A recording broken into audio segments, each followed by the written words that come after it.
Itu baru langkah kecil ya, berupa penyerangan mental, serangan mental yang kita lakukan. Besok ini harus lebih gencar lagi dan lebih krusial. Apa itu? Itu adalah boikot fisabilillah. Kalau jelas-jelas bahwa produk itu memerangi Islam dan umat Islam, boikot.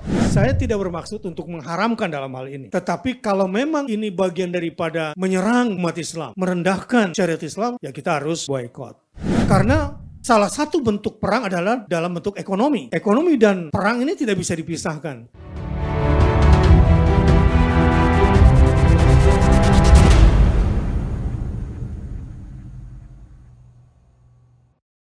Baik, saya ke Hasan dulu. Kalau menurut Hasan nih, buat masyarakat, baik ibu-ibu, anak muda gitu ya, bagaimana keikutsertaan mereka dalam memboikot ini? Misalnya, apakah ada produk-produk khusus mungkin yang antum bisa sebut, ya? Dan bagaimana seharusnya anak muda ini pola konsumsinya agar menjauh dan tidak menjadi pendukung larisnya produk-produk mereka itu. Ya, baik. Jadi peran setiap orang itu berbeda-beda, Bu ya. Jadi ada peran politik, ada peran militer, ada peran Muhammad Hussein sebagai relawan, peran saya sebagai YouTuber, ibu-ibu peran jadi netizen, yang netizen ini ditakutin sama tentara Israel, sampai ada yang sudah stres, ada yang sampai posting ini siapa ini, dari negara mana ini kok bacanya negara Kufukilen katanya, Bu ya. Ini dari mana kok banjir komen. Nah, mungkin ibu-ibu sudah sempat melihat ya, julid fisabilillah. Sudah ikutan, Bu? Belum? Bapak-bapak udah ikutan semua julid fisabilillah? Malu kalau nggak ikutan, Ibu Bapak. Iya. Jadi julid fisabilillah ini diinisiatif oleh Grace Nichov ya. Ini dia seleb Twitter. Tapi ternyata gerakan ini belum semasif untuk di seluruh sosial media. Makanya kemarin akhirnya saya coba buka komunikasi sama beliau untuk ayo kita gerakkan juga di Instagram.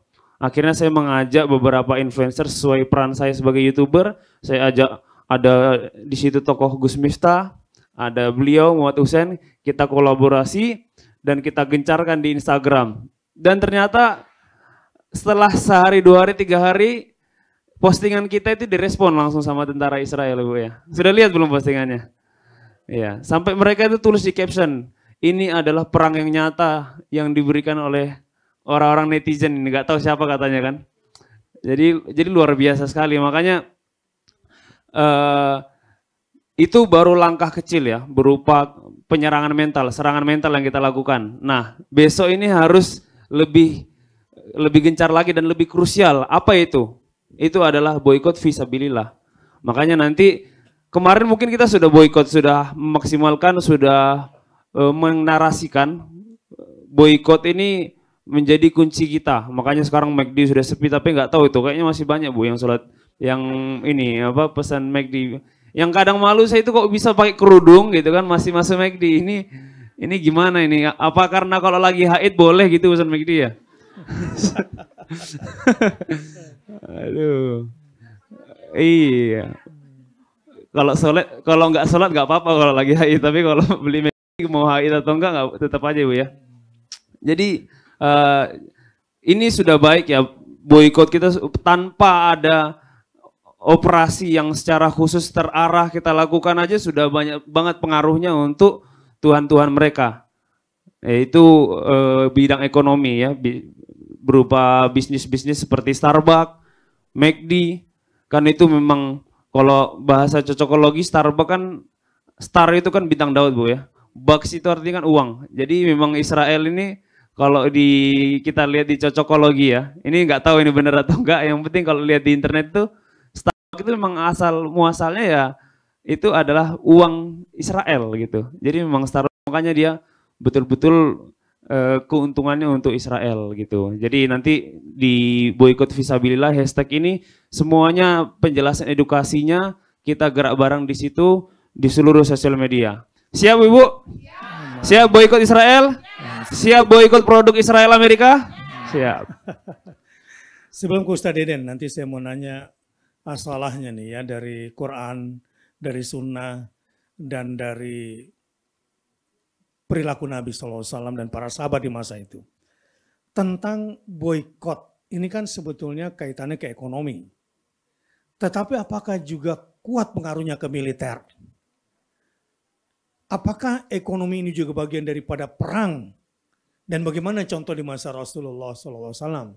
Ya, kalau tadi misalnya Starbucks kan jelas. Ini harusnya jadi inspirasi buat kita semua. Bahwa mulai hari ini kita coba berpikir. Kita pikirkan bagaimana membuat bisnis agar keuntungannya untuk membesarkan media Islam sehingga kita punya kekuatan media yang kuat sampai ke level tingkat dunia. Siap? Macam-macam bisa kita bikinkan nanti ya.